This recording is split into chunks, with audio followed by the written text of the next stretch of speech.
Hello, sports fans, and welcome to the Scott Sports 101 Monday Night Football postgame show.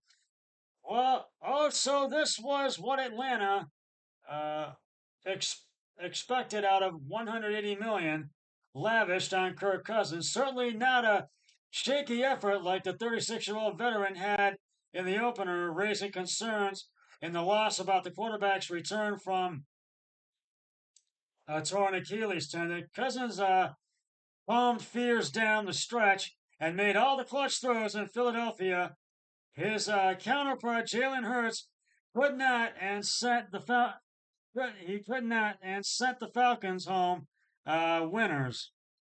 Cousins had a flawless last-minute drive for Atlanta and connected with Drake London for a 7-yard touchdown with 34 seconds left to give. The Falcons a 22-21 victory over the Eagles on Monday night last night on Monday Night Football on ESPN and ABC. He went out and played important in the biggest moments in the biggest times. Falcons coach Raheem Morris said, "Those are things you want to have happen when you have a chance to go out there and get wins." It was great to see today with Kirk Cousins. Saquon Barkley dropped a short pass that stopped the clock with a minute 46 left and forced the Eagles to settle for a field goal instead of a game-stealing first down. That was plenty of time for Cousins, especially against the Eagles' defense, playing soft coverage with a non-existent pass rush. Cousins playing his second game since tearing his Achilles tendon last October 29th, while playing for Minnesota, shook off an uneven effort and hit Darnell Mooney for 21 and 26 yards on consecutive plays during that decisive drive. Cousins found London on a short pass to his right, and he torched Darius Slay for the tying score. And a Young Ho Koo put Atlanta 1-1 on top with a 48-yard extra punt. London was flagged for unsportsmanlike conduct. The go-ahead drive took just 65 seconds. And we saved just enough time for those guys to go down and march down and get the game-winning touchdown, Morris said. Cousins was 5 of 6 for 70 yards on the final drive. That's how you put together a great season, Cousins said.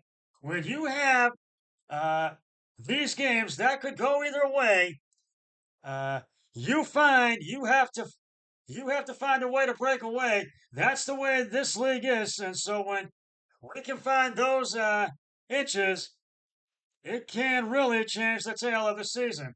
Hurts had his final pass intercepted by Jesse Bates the third to seal Atlanta's win and set off a wild celebration on the sideline. The Eagles now 1-1 went ahead of Hurts on 1 yard tush push score with 6:47 left. Barkley finished with 95 yards on 22 carries in his home debut for Philadelphia, but his drop provided the Falcons with some hope. And then Cousins started playing like the QB Atlanta thought it was getting when it signed him to a 4-year, $180 million contract. Cousins finished 20 of 29 for 241 yards and two touchdowns. Atlanta's first TD was a 41-yarder from Cousins to Mooney, who finished with 3 catches for 188 yards, all critical plays leading up to the final drive. When you are down 6, and you can certainly go for broke, but we've just tried to take what they can give us and move our way down the field, Cousins said, and we were able to get some chunks that basically got us down there low enough when the clock wasn't really our enemy. Hurts said. Hurts was 20 of 30 carries and attempts for 183 yards, including a touchdown pass to Devontae Smith with number one receiver A.J. Brown out with a hamstring injury. Smith led the Eagles with 7 catches for 76 yards and a score. Jake Elliott kicked 2 field goals for the Eagles. It's 28-yarder with a minute 39 left, made it 21-15. Atlanta kept stalling in the red zone, getting 3 field goals from Koo before Cousins fired over the middle to Mooney, who shook loose from C.J. Gardner Johnson and left him on the turf before his somersault into the end zone with a minute 21 left in the third quarter for a 15-10 lead. Cousins failed on a 2-point conversion pass. Hurts had some juice in his step during a second quarter TD drive, running with an abandon for big plays, much like he did in the 2022 season. He spiked the ball in a rare, raw show of emotion on a 23-yard run, earning a delay of a game penalty. He shrugged off the 5-yard setback and scrambled for 9 yards and 15 yards to move the Eagles to Atlanta's 19. With comedian Shane Gills and actor Bradley Cooper among the fans cheering on the Eagles, Hurts connected with Smith in the back of the end zone for a 7-yard TD that made it 7-3.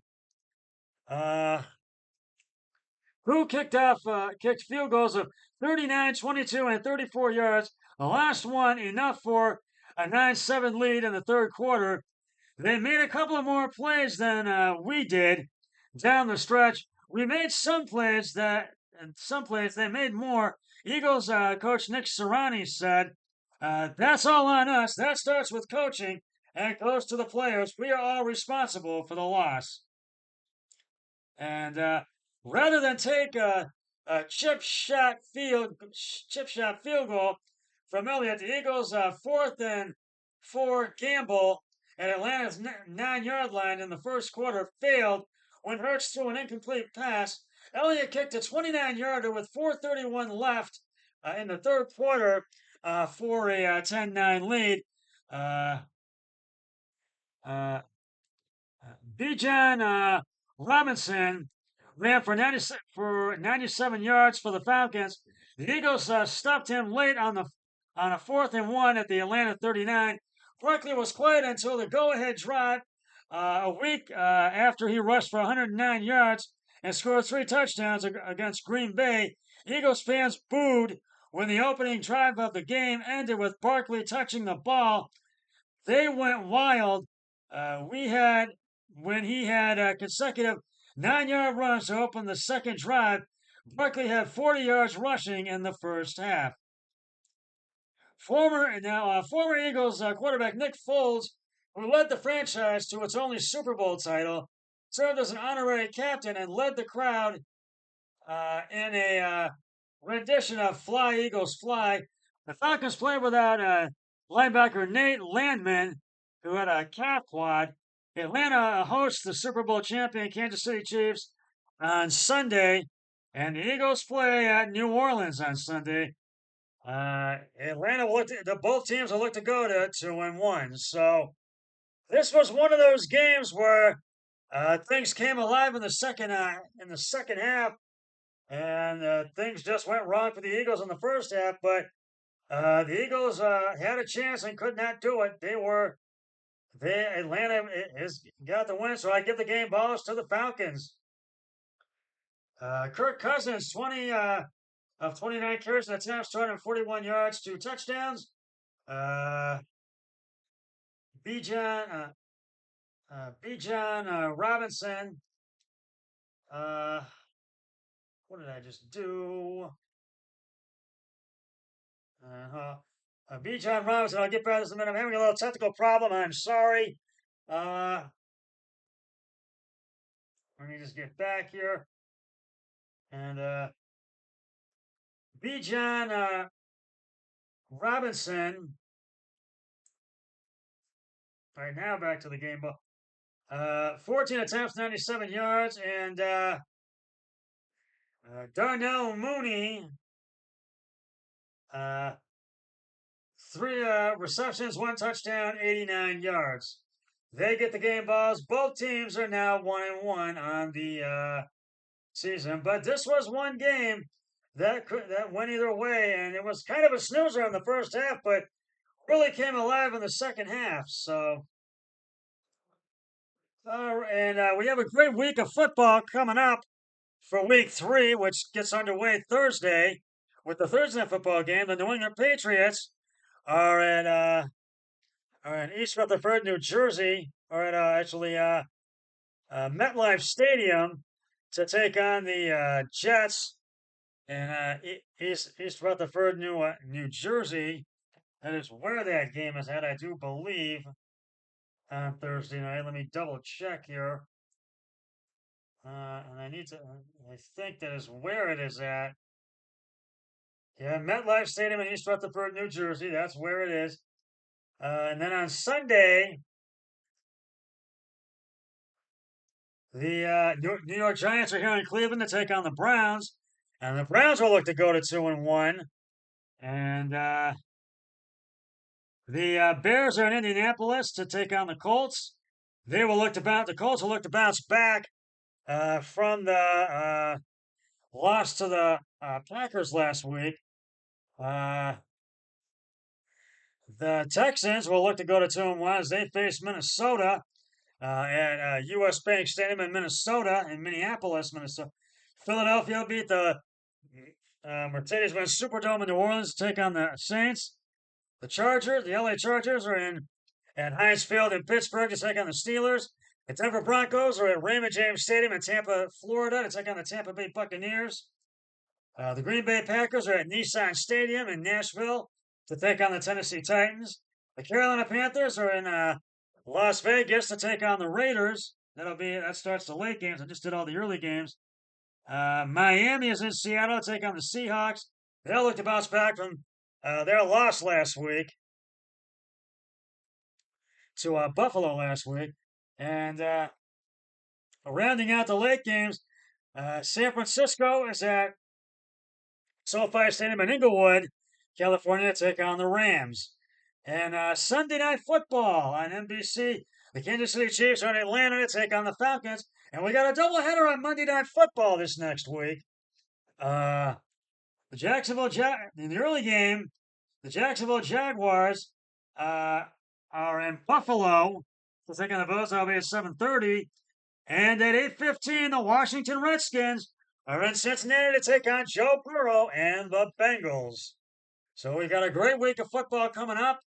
And that's just about going to wrap it up for the Scott Sports 101 Monday Night Football postgame show. I'll be back with the Thursday Night Football pregame show before the Jets and Patriots get underway in the postgame show after the game is concluded.